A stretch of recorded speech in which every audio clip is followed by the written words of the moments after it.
What's up, beautiful, beautiful people? How are you guys doing today? Luffy, and I'm coming back to you guys again with another video. Today's video, I want to talk to you guys about billionaires and unemployment. But before I begin, I just want to say that if you enjoy my commentary on financial news, on real estate investing, on the state of the economy, then please subscribe to my channel and smash the like button. I would really appreciate it. So here we go, guys. There's been an article that's been going around online. I saw it at CNBC. I saw it on Business Insider. It's from the Americans for Tax Fairness and the Institute for Policy Studies. They've created a joint report known as the Billionaire Bonanza, in which they detail the fact that during the coronavirus pandemic, nearly $500 million in additional wealth was created by billionaires. Okay, that's nearly $500 billion in wealth that billionaires gained during the coronavirus pandemic. That's while almost 40 million people filed for unemployment. If you guys have been watching my channel for a while, this honestly shouldn't be a shocker. I've said multiple times before, poor people make money during good economies, rich people make money regardless of the economy. Here's your example. I dove a little bit deeper into the report, and I just want to let you guys know that there are some caveats to this information. For one, they used March 18th as the starting place for wealth, okay? So if you had a net worth of $1 billion on March 18th, and today you have a net worth of $1.5 billion, you gained you gained $500 million during the coronavirus pandemic. Sounds fair on the surface level, but March 18th, the S&P 500 was already 30% down. And when you consider the fact that a majority of billionaires, especially the prominent ones that they featured in this report, such as Zuckerberg, Elon Musk, Jeff Bezos, have a majority of their net worth tied to their companies, it only stands to reason that, especially given companies like Amazon that are trading at more than they were pre-coronavirus, that they would make a lot of money during the coronavirus pandemic. You can go further into the report. I'm going to actually make a link to it down below. They advocate for a wealth tax in there, which is an interesting idea. It was popularized in normal American society through the campaign of Elizabeth Warren.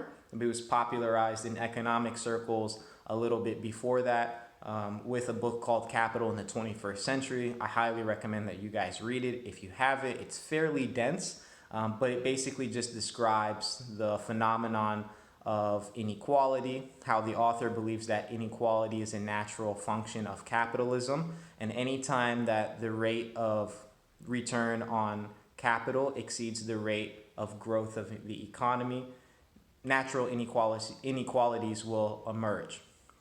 That's his thesis. You guys can have your own opinion on it.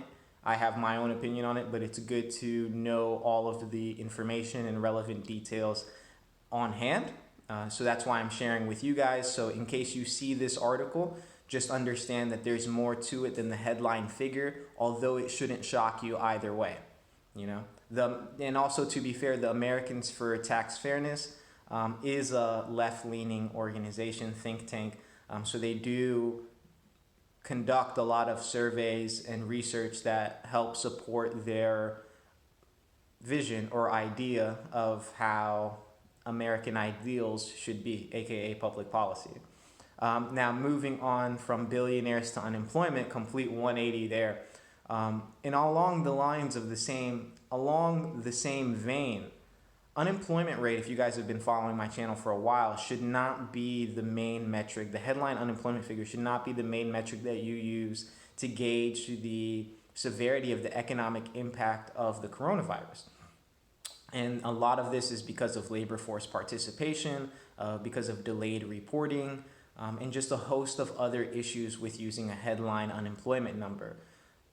A better figure to use is continuing unemployment claims. This is the number of people who have previously filed an unemployment claim. They've made an initial unemployment claim. That's the number that you guys see a lot on the news. And they're making an additional claim. So they made one last week, they're making one this week. They count as a continued unemployment claim, but they don't count towards the initial unemployment claims. And as we get deeper and deeper into this economic recession, we need to look at the continued unemployment claims to get a better depiction of the actual carnage that's happening economically.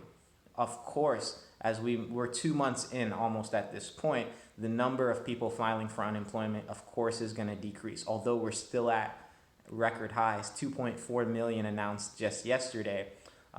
And they'll tell you, hey, that's a good thing. We're at 2.4 million. You know, last week we were at, I believe, 2.9. It got you guys down a bit. But, you know, so they can point to the fact that we were at 6.6 at some period, and it slowly has been working its way down over the past 6 weeks or so. But what they won't mention is the fact that almost 25 million people are continuing their claims. This is an all-time high. Our continued claims is still increasing dramatically. In fact, from last week to this week, our number of continued claims increased by slightly more than the number of new initial claims, meaning that this is getting worse. There aren't more and more people aren't coming off of unemployment. They're staying on unemployment. We've had about 39 million, about 40 million people file for unemployment over the past 9 to 10 weeks. 25 million of them are still on unemployment. Okay, this is not a good situation, guys. And I'm telling you this because I want you to know the right metrics to look at when you're trying to evaluate the severity of the situation. Don't be misled or misguided by other people. Make sure that the metrics that you're looking at accurately describe what you want to measure. That's all I have to say for today. Like I said earlier, if you guys enjoy my financial commentary, if you guys want to learn more or just even connect with me, please subscribe to my channel. I would really appreciate it. One love as always. I'm out.